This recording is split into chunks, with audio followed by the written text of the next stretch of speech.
পরিবেশের ভারসাম্য রক্ষা ও সবুজ বাংলাদেশ গড়ার পথই রোটারি ক্লাব অব কক্সবাজার সিটির উদ্যোগে সড়কের দুই পাশে ব্যাপক বৃক্ষরোপণ কর্মসূচি অনুষ্ঠিত হয়েছে।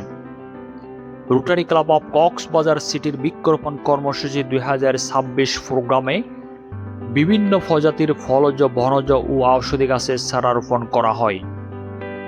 কর্মসূচিতে রোটারি ক্লাব অব কক্সবাজার সিটির সদস্যবিন্দু, স্থানীয় সমাজসেবক, শিক্ষার্থী এবং এলাকাবাসী স্বতঃস্ফূর্তভাবে অংশগ্রহণ করেন।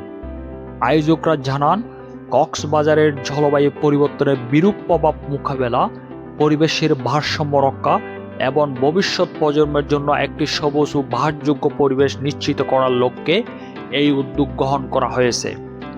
সড়কের দুই পাশে গাছ লাগানোর ফলে পরিবেশের সৌন্দর্য বৃদ্ধির পাশাপাশি ধুলোবালি ও বায়ু দূষণ কমাতে গুরুত্বপূর্ণ ভূমিকা রাখবে।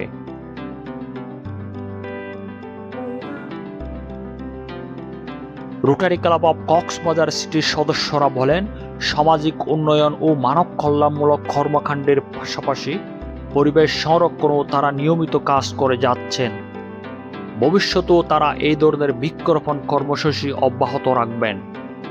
রোটারি ক্লাব অব কক্সবাজার সিটির বর্তমান প্রেসিডেন্ট রুটানিয়া মমিনুল হক খান সুজন বলেন, একটি গাছ শুধু পরিবেশ রক্ষা করে না, বরং মানুষের জীবন ও জীবিকার সাথে ওতপ্রোতভাবে জড়িত। তিনি আরও বলেন, তাই সকলকে বেশি বেশি গাছ লাগানো এবং লাগানো গাছের যথাযথ পরিচর্যা করার আহ্বান জানান। কর্মসূচি শেষে আয়োজকরা পরিবেশ রক্ষায় জনসচেতনতা বৃদ্ধির উপর গুরুত্ব আরোপ করেন এবং সবাইকে নিজ নিজ অবস্থান থেকে বৃক্ষরোপণে এগিয়ে আসার আহ্বান জানান।